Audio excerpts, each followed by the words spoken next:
Zach doesn't need that much introduction, but I will say one of the awesome things about, I guess, your background, Zach, is you've worked across the gamut of pretty much everything in fintech. I think if there was a Pokemon like collector's edition of like fintech companies, you like caught them all somehow.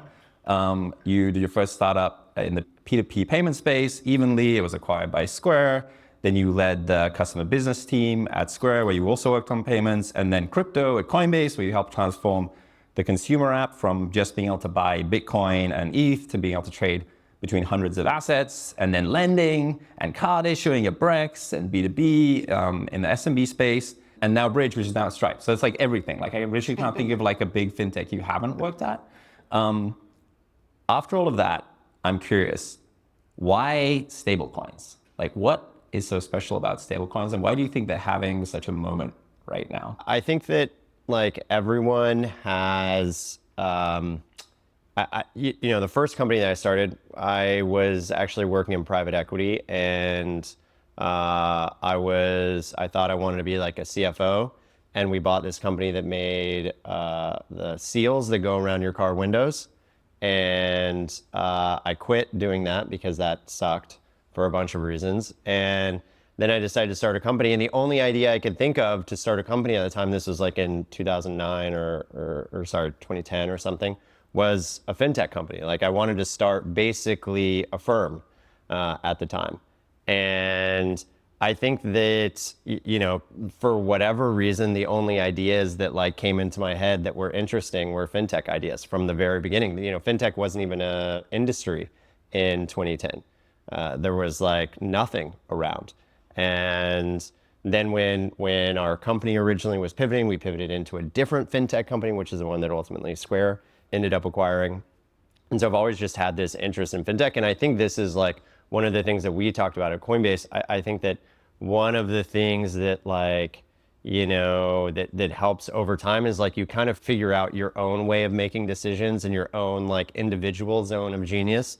And for whatever reason, for me, it just ended up being fintech. And I didn't even realize I was interested in fintech until I was working at Brex, and then I reflected back, and every other company that I worked at was a fintech company, and I was like, that's strange. And so I think that ultimately, when I was thinking of the next idea of a company I wanted to start, the most interesting opportunity at the time was stablecoins to me. It just like, fintech is a pretty easy space, I think, to come up with ideas, in that like, rational things win.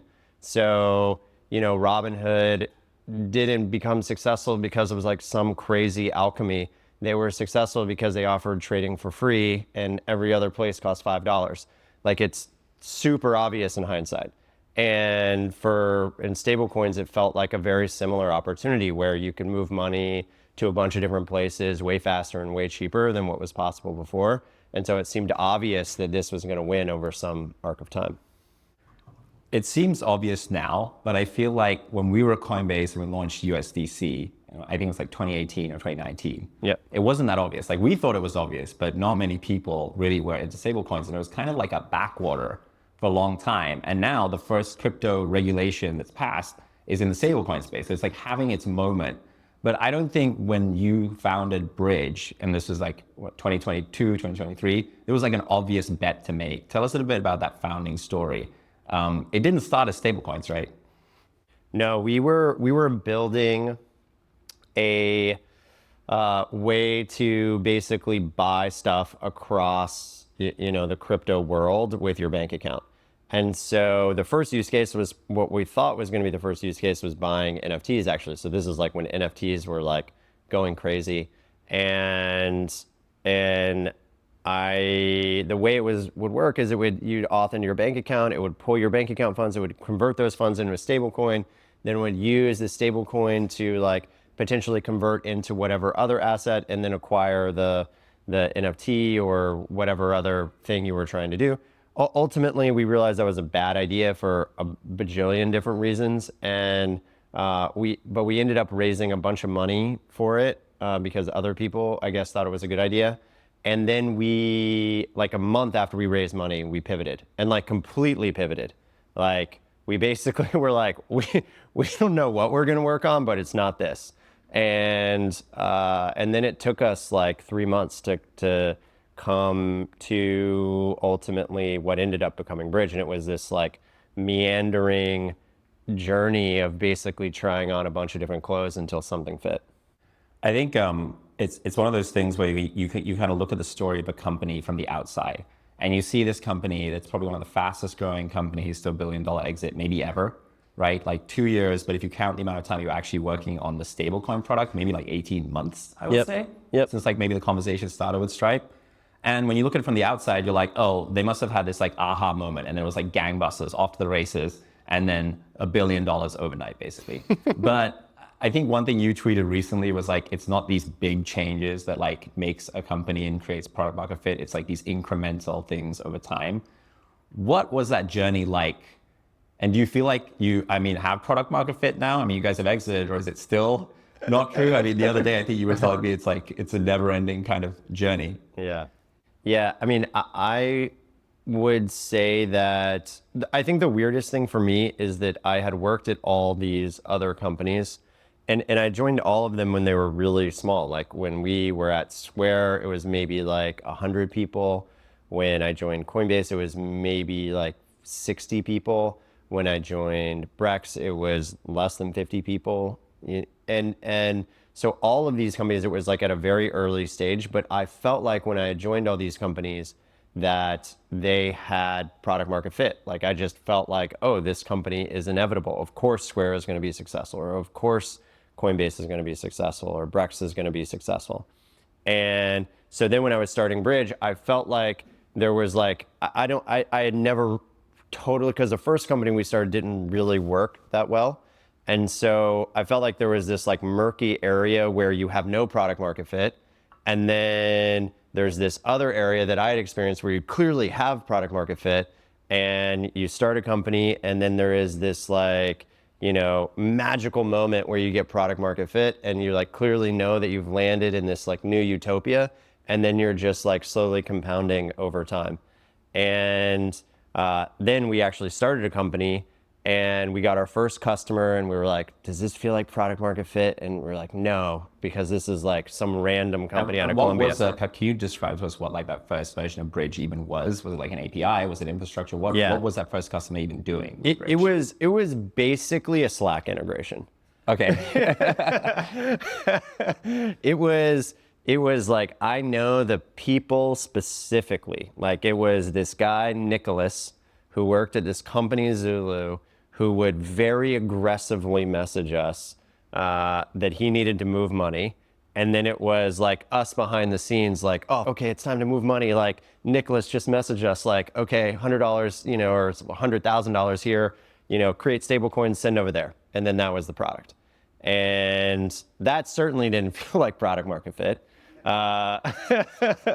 Do things that don't scale, right?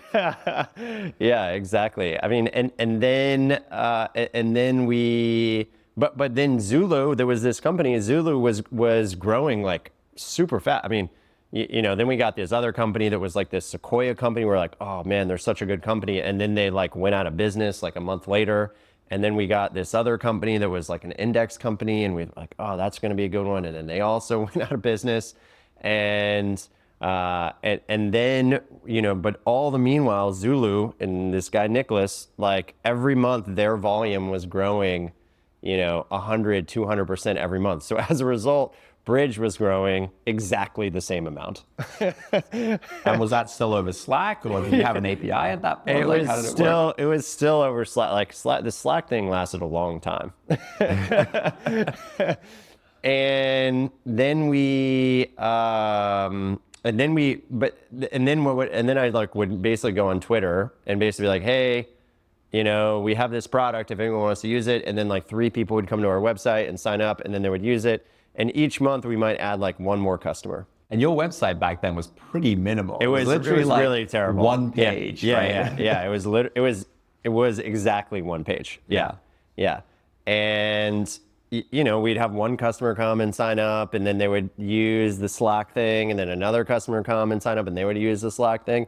And like, we were just, we'd get the Zulu, we get these random totally random customers coming in, and they were each growing like 50% a month off of really small base. But as a result, we were just slowly compounding. And then we actually got, the US government as a customer. And that was like a whole crazy situation. We were on a Citrix call, with like 9 different pages of people on it. And you're on like a 2-hour blocked Zoom meeting. And the first 45 minutes of the Zoom meeting are like, hey, I'm Jim, I report to Joe. Hey, I'm Joe, I report to Jane. Hey, I'm Jane, I report to Susie. Hey, literally it was insane. But we won that business. But that business was like 1 payment a month. That was huge, So like we have all these other people who are just yelling at us on Slack, and then once a month it's like a $2 million payment or a $10 million payment. And if you were like zoomed way into the details of the company, it just felt like insane. Like there's nothing about this that feels repeatable. But then if you zoom out and you look at the chart of our growth, it just looked like this. And honestly, that is the exact way it like even still feels today. Like today we're growing a ton with a ton of different developers, and now it feels like more repeatable. But like even when we sold to Stripe, it felt like I don't know where the next customer is going to come from. I don't know how much these customers are going to grow. And so even when we hit these milestones, like we hit 10 customers, we hit 20 customers, we hit $1 million in revenue, we hit 5 million in revenue, we hit 10 million in revenue. It never was like, I felt like, oh, I've just gone to this, utopian product market fit land and our business is good. And then I realized the difference is that you have the luxury of feeling like you're in product market land when you're an employee. When you can just like join a company and like you're kind of just like working on your thing, and you can just totally be optimistic about, the long-term future of the company. But then when you're the founder of a company, you're so zoomed into all the crap that is breaking every single day and how repeatable, the sales process is, and how, you never know if any one of these customers are ever going to become like really big. Like, how are you ever going to get to 100 million in revenue by tying together 17,000 different Nicholases? And that's just the way it felt forever. One of the interesting things about Bridge is that it's primarily kind of an infrastructure API based product. But in the previous companies you worked at, Coinbase, Brex, it was like a lot of product surface, right? Consumer product. And Brex also, I would kind of say like is a very consumery experience, even though it's a B2B product. What is product development like in that early time? What were you even doing when it came to the product, when it was like an API? How did you decide what features to work on, what to even build for your customers? Yeah, it's like, I like the first word that comes is like, it's so like pure, in the sense that like people are telling you what they want, like very like Nicholas every day is like on Slack telling us what he needs, and he's like demonstrating exactly what he needs. So you have really good signal, but you can't just like build for Nicholas, you're like, you have to squint and then be able to believe that Nicholas is like showing you down this path that many others could follow. And that's like been our journey, is like, I think the thing that we have done the best, like our company grew a ton, but it wasn't like we shipped one product and that one product just like took off. It was like we shipped, the Slack thing, and then we like turned that into a bunch of APIs that took us to another level. And then we changed and we built a bunch of different payouts APIs to support the government, but that also supported scale.ai and other use cases.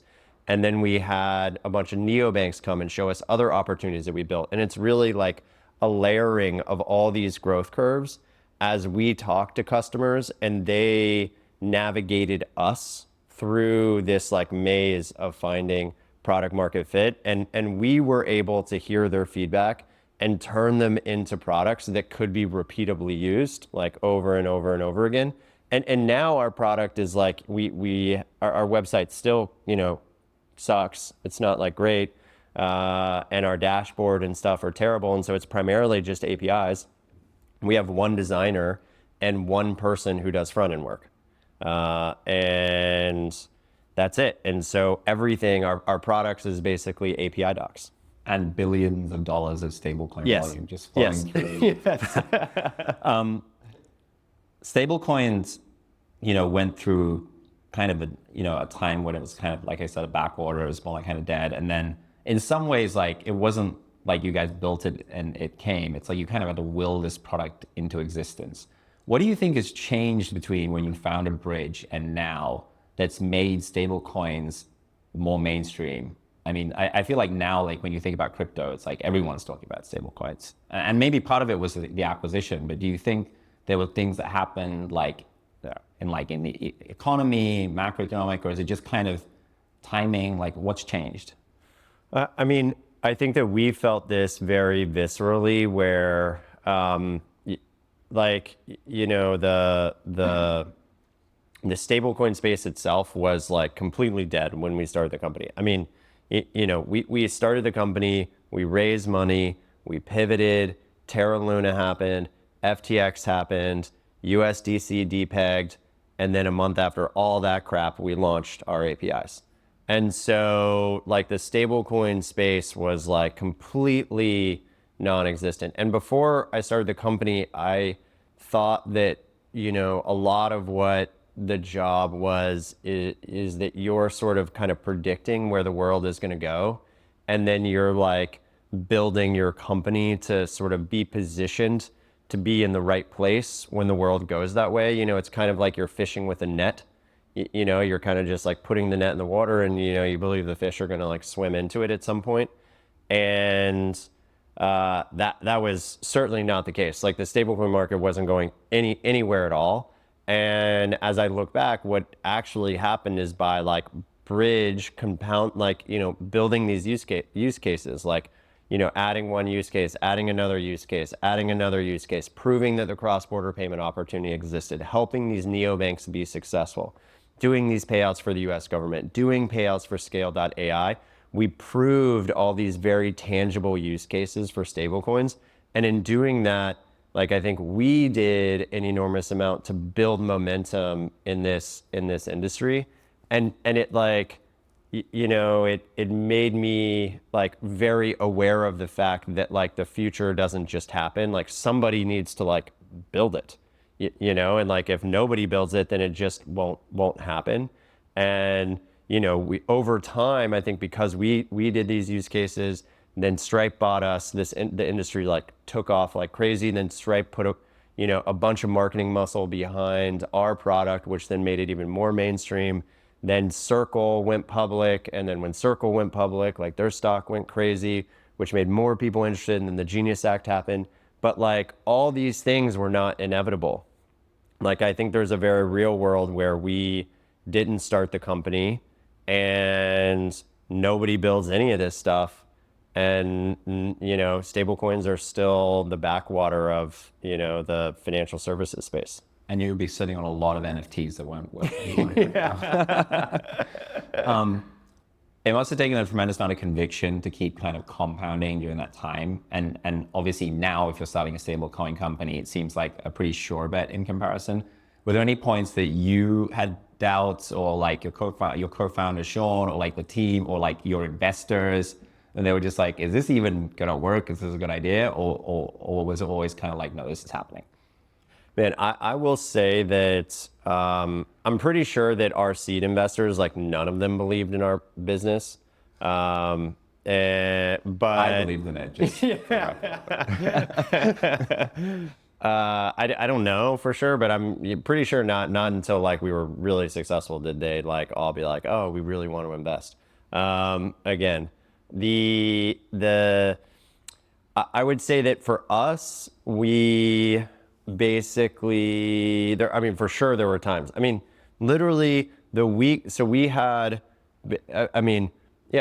built on one bank partner, they went out of business. We built with another bank partner, then FTX collapsed, boom, they were gone. Then we built on Silvergate, then we built on Signature, goodbye. Then we built on Lead Bank, and then the week that we launched, literally we moved money for 3 days. And then SVB happened, and then USDC depegged. And then 3 days later, we moved money for 3 days. And then SVB happened, and then USDC depegged. And then 3 days later, we moved money for 3 days. And then SVB happened, and then USDC depegged. And then 3 days later, we moved money for 3 days. And then SVB happened, and then USDC depegged. And then And so then Sean and I are sitting there on like Thursday, and we're like, well, crap. I mean, we literally, why would anybody use stablecoins now that they're, USDC is trading at 85 cents on the dollar?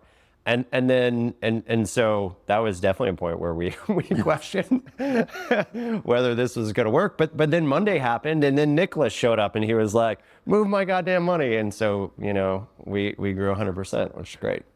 It seems like a lot of those early customers were like not obvious, like big customers. I mean, except for the US government, but it seemed like the compounding lots of smaller companies you probably would have never even heard of before. How did they find you? How did they even learn about Bridge? It was all Twitter. It was amazing. Like like I'm still friends with Esteban, who's the founder of Zulu. Like I see him like 4 or 5 times a year. Like I'm gonna go down to Colombia and visit him. He was our first customer. Nicholas worked for him, and he found me on Twitter. I tweeted something. He was like, "Oh, that's interesting." And the area, like the part where we got super lucky, is that there was just this enormous pent up demand for the infrastructure that we were building outside the U.S. And the thing that like really worked in our favor is that everybody outside the US, particularly people in LATAM, knew that stablecoins were useful and knew that stablecoins were something they wanted to build with. But the people in the US who are the ones who could actually build the infrastructure, because it's not exactly easy to build a regulated business in the US if you live in Colombia, had to be folks in the US. And so no one was building this infrastructure. And we actually didn't know, like this is not, that for us starting the company, it was kind of like the thing that every, YC and all these companies, like, all these things like tell you not to do, is that like, we actually didn't know exactly what use case we were going to solve when we launched. We just knew that we were going to build this like pretty generic infrastructure to move money between dollars and stable coins. And we just thought that, stable coins were going to be the scaling layer on top of the fiat infrastructure. And money would need to move up and move back down and move across and move back down and move back up again. And we built APIs to make that happen. And a bunch of people could use it. And then it turned out that the folks who really wanted to use it were the Zulus of the world. And we had never seen them before. And all of our first users were like that. Fast forward to the acquisition. How did that happen? Did the Collisons kind of turn up at your doorstep and say, come to our pub, we'd like to offer you a pint and a check for $1 billion? Or how did you meet them? Like, how did this go down? I met Patrick at, there was the deputy secretary of the Treasury was doing this tour of tech companies in San Francisco. And I got invited to go, and it was me and Patrick and Jackie from Lead Bank. And that was the first time I met him. And that was like July of last summer. And there was like really no conversation about it, because we were just meeting with Wally and like talking about, I was talking about the need for stablecoin regulation, and Jackie was talking about, a bunch of KYC and compliance stuff and so on. And that was it. And then like, a little bit after that, I think that then they reached out and they were like, hey, we're super interested in your business and what you're doing, and like, we'd like to spend more time together. And I thought, great, we've been trying to sell into Stripe for like 4 months. And we can't figure out who the right person is to buy our product. And like, it's kind of been impossible to navigate their org.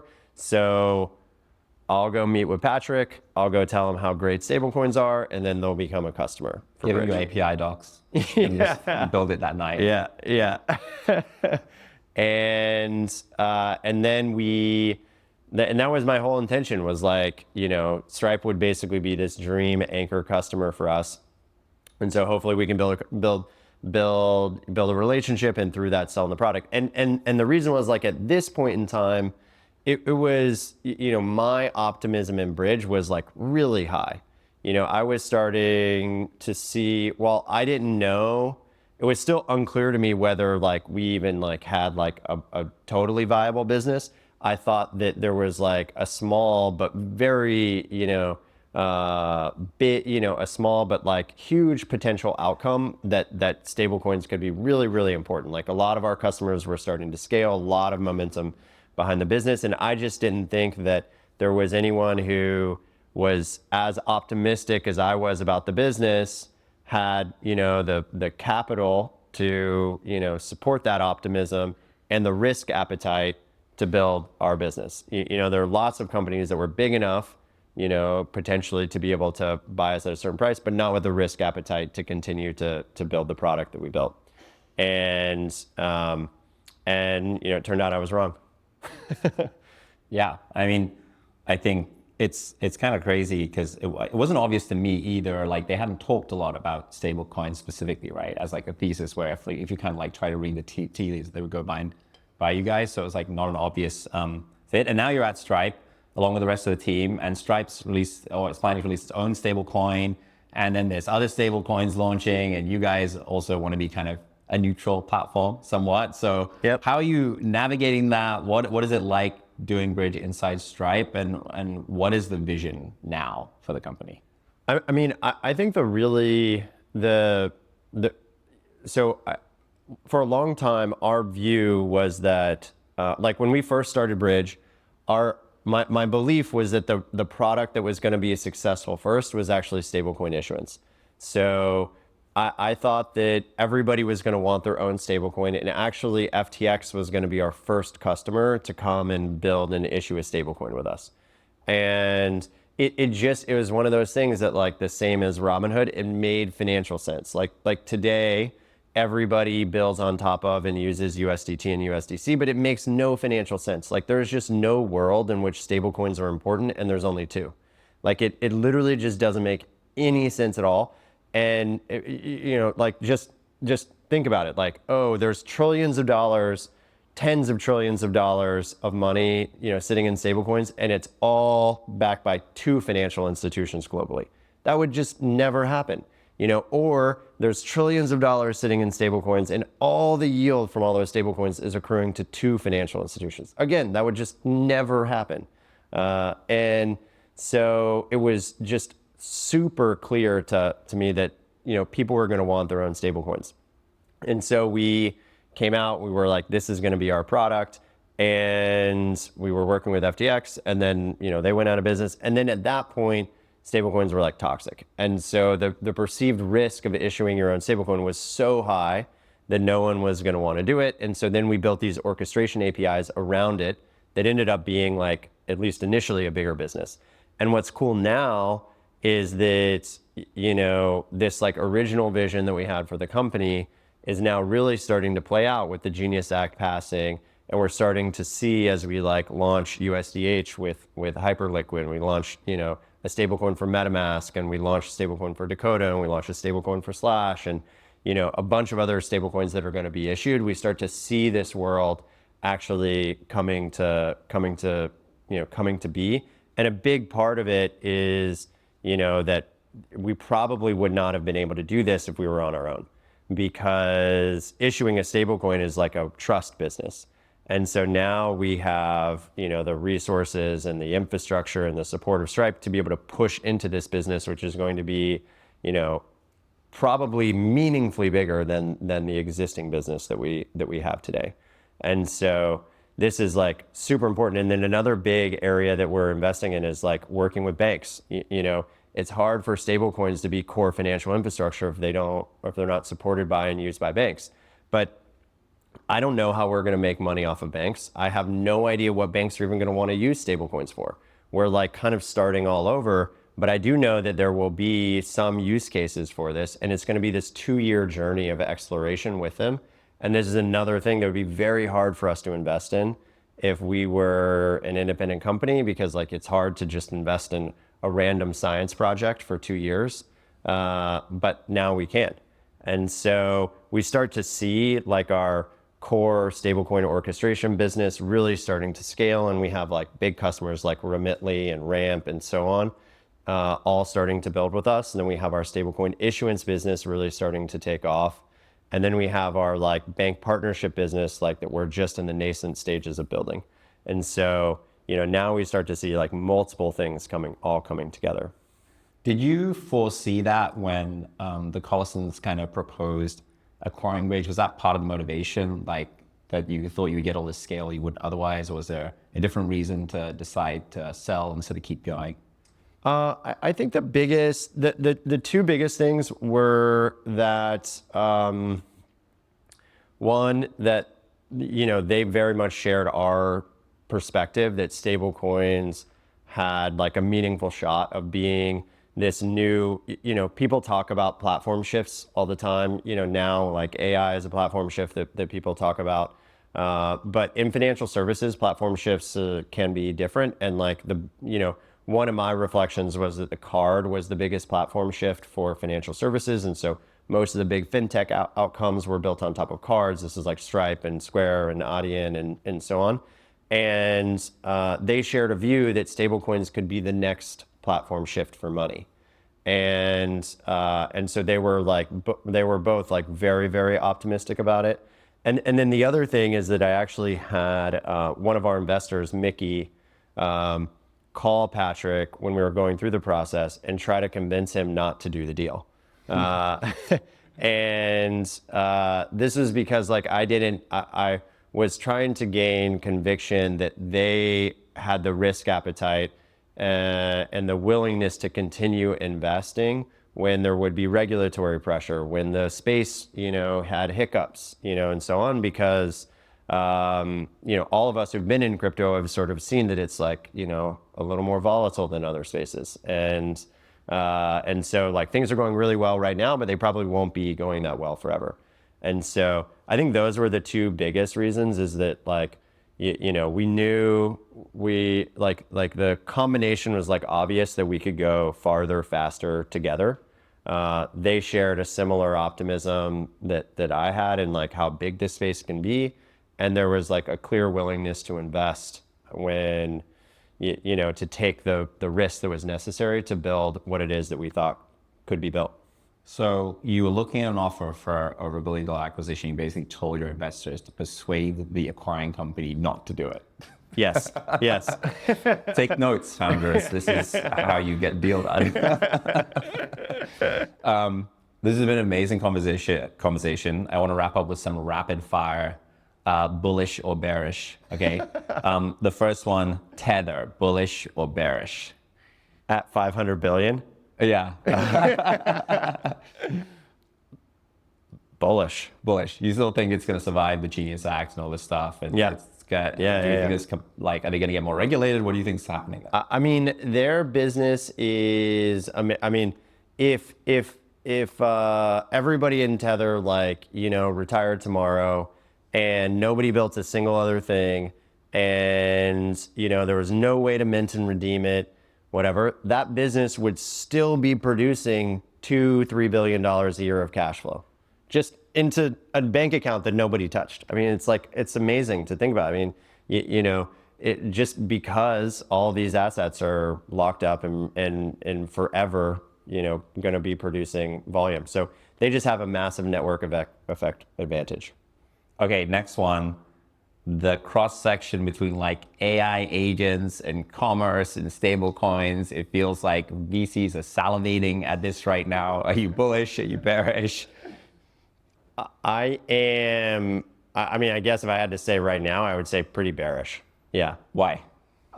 There's just a lot of layered risks for that to happen. And there's we don't see any like tangible use cases today where it works. I would love if that was happening. But it's probably one of those things that like long term, I certainly believe that, there will be many companies there who will be successful. It's hard for me to imagine them being successful in the next year.